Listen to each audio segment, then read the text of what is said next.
Good morning, everybody. My name's Clive Tillotson, which is mathematically proven to be the worst possible surname to have in a Japanese company. They have a nightmare pronouncing it. I'm head of our strategy and operations in a part of Fujitsu, which is our global business group. And in the spirit of agility, I've changed my first slide. The Japanese do rather like a slide in which there's a bit of a corporate introduction and a bit of a personal introduction to this one, in which I'm trying to describe, apropos the discussion we were having before the break, my personal learning journey, because it serves to introduce me. It also sort of begins to give a bit of a preamble to how I'm going to look at a tiny portion of this massive topic. I was born very early on in life down here. This is the age of 0. Presently, I'm 44. And after a period of sucking my thumb, I entered intense learning. School, Hogwarts, primary school, Hogwarts. University, my first degree was archaeology. This is a really rather nasty place called Sandhurst. This is the Army Pilot's course. This is being in the Army. This is an open university degree. And I've entered this age of self-directed learning, very clunky phrase. I did this slide at some speed, but we'll come on to that in a minute. I guess you could say that either, therefore, I'm, to use David's model, a T-shape or just agonized and neurotic about what I want to be in life. But that green thing's interesting. I think we'll come on to that in a minute. First of all, digital. I had a sneaking suspicion today would be a raft of definitions of digital. I'm no exception. I'm going to offer my own, but there's a reason for why I do that. Digital, in my belief, and Fujitsu is not a million miles different from this belief, is shorthand for digitization, which is the shifting to data or data centricity, and is the belief that practically everything can be connected quickly. You could substitute the word belief for conceit, because as we all know, digital is desperately difficult to achieve, particularly from a technology perspective. To be successful, you need to have very high levels of integration of technology, process and people. There needs to be empowerment, and technology must deliver outcomes or be irrelevant. And hold that thought, because on this slide, with my focus today on talking about large enterprises, I want to sort of try and illustrate just how difficult that is. Large enterprises like Fujitsu, not born digital, are moving from heavy federation of technology, process, and people. As an outsourcer, we've taken people into our business who bring their own approaches, their own mindsets, their own techniques, and their own personal corporate DNA. They come from companies that quite often have very strong backgrounds, and the Fujitsu DNA isn't necessarily that strong. It's not very command control. However, for Fujitsu, and again we're not alone, this heavy federation results in an executive level, very centralized decision making. It's very hard to trust an environment of heavy federation of technology and processes and people. The reaction is very centralized decision making. And like a lot of our ilk in the technology sector, we are technology seduced. Everyone has pets, and the pets might not necessarily be the right ones. So we carry the scars as Fujitsu of making this journey as a large enterprise from traditional, other terms are available, across to digital, whatever digital is. And this is my own personal view, to the point where I've erased the Fujitsu icon, because this is just my own personal view of, I think, the evolution that we're on. If we take technology first, then now and next, we started with mainframe, we moved to on-premise data centers, and there's this weird and wonderful thing called cloud. And then under processes, we moved from bespoke through to a process-based culture around things like ITIL, and I think we're moving to a world of machine-based learning and AI, artificial intelligence. And then presentation layer I really like, because I think we're moving from green screen, highly inaccessible approaches to browser-based presentation layers to a whole world of UI, user experience, and technologies like mixed reality. And to put digital in context as a technology company feels a bit like digital is pushing the boundaries of this newer bit, and there should be no surprise there, but notice the shift away from cloud. Now, there's no doctrine in this world. There's no one writing the rules around this. This is just a way of conceptualizing, I think, digital. But notice how I'm really sitting on the fence about cloud. The historian in me says that when the history of the 21st century is written, cloud will be seen as a bit of an enabler. The focus will be around this thing, digital. And perhaps today's discussion, perhaps certainly in the Q&A, it'd be worth exploring the role of open source in also being an agent of digital transformation. Currently, the digital marketplace seems to be around the belief that there are miracle tools, there are experts in the field of digital transformation who will do digital to you. If you're lucky, they'll do digital with you. And adept strategic plays will automatically make you disruptive and highly competitive. And I'm not sure that's the full story. So this is the point at which I break with this potentially rather dull exploration of technology and start talking about people, which is far more interesting. And I'm going to look at two areas where I think, and the great thing is that some of these issues have come up today, or these topics have come up already. I'm going to focus on two areas which I think are particularly interesting because they're human-centric. And Fujitsu likes this word of human centricity, and I'll finish this presentation around this topic of human centricity in digital transformation. The first area I'm going to explore is agility. And this is where I'll talk about our relationship with QA briefly. Because we gave, and in my role as strategy and operations, I overlap with our friends in knowledge management and training and so on. And it became very apparent to us that what we needed to do was upskill certain people in my organization around the very broad area of agile and also more focused look at DevOps.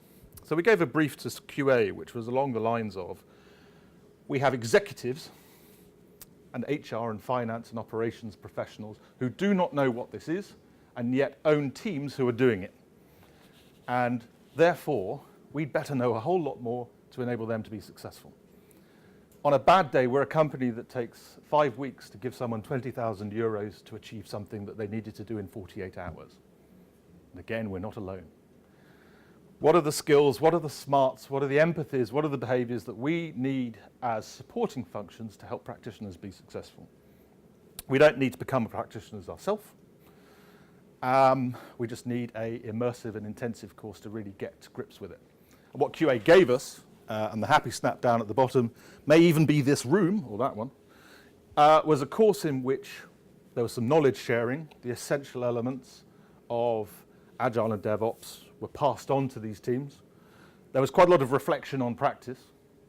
And then in the second day, we had a simulation, which was actually quite confronting for a lot of us, because whilst internally you may believe that personally you're Agile, personally you are supportive of teams like this, the simulation exposed the fact that actually we will have behaviors and habits and inclinations which are contrary to supporting teams wanting to do to work in an agile way.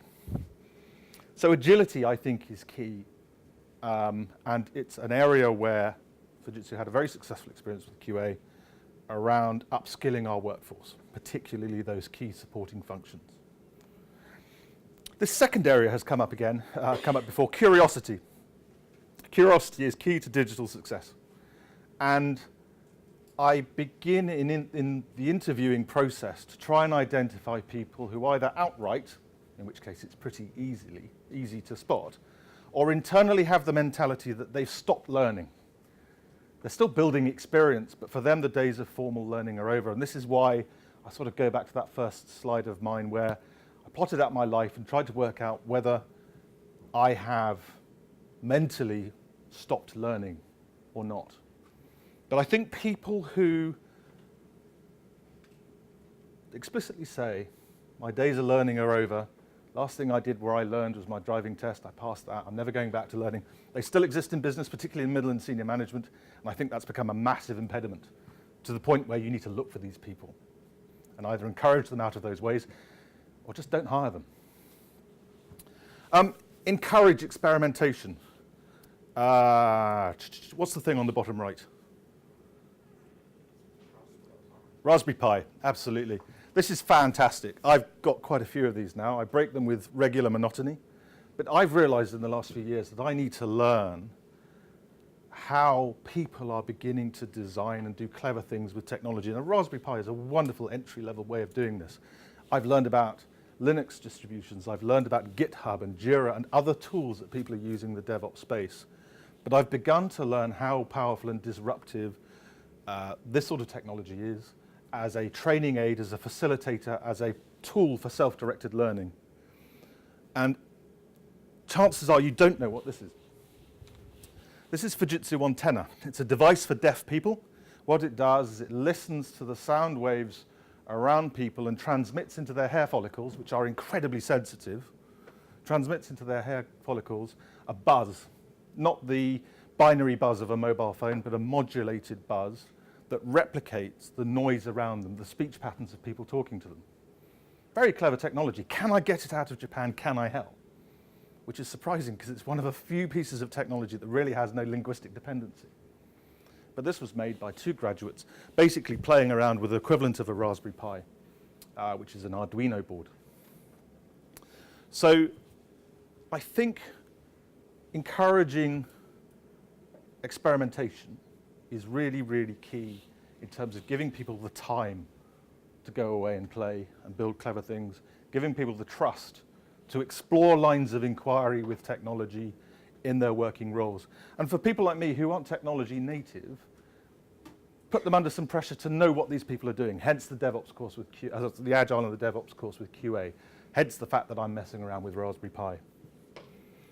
And create the conditions for co-creation. David, I think you're right. Fundamentally, there's something slightly wrong about formal innovation centers.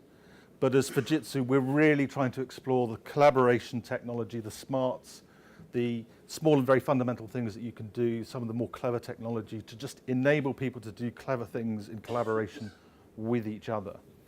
And we're on that journey. I think we have some very interesting technology. I think we have some very interesting approaches. The other important thing is we have to be like a sponge because, back to open source, back to prevailing practices, particularly in new joiners in our company, we need to look at those very, very closely and absorb them. And presently, a problem we have, which we're addressing, is that rate of absorption is too slow. Back to, I think, the first thing we heard today. So that's pretty much me done, except I always try and leave some further reading. I focused inside Fujitsu. Indeed, there's a degree to which, and apologies, it's a bit vain, I slightly focused on myself. But for Fujitsu, we are doing difficult, tough, challenging things to move us as a large 82-year-old organization into being more digitally effective, digitally transforming ourselves. It's tough. On a bad day, I wish we were born digital. I wish we were one of those companies that have been able to be massively disruptive from the get-go, but we're not. Further reading, I'd suggest have a look at this thing called Society 5.0. Google it, because it's actually the emergence of a governmental view of what digital transformation is. So digital transformation directed inside your company is very important. Digital transformation and understanding what it is in the marketplace is very important. This is the first time I've seen a reasonable view as to what digital transformation does for society. It's part of Arbonomics. So when you Google it, you'll find some very well written in English documents that originate from Japanese government.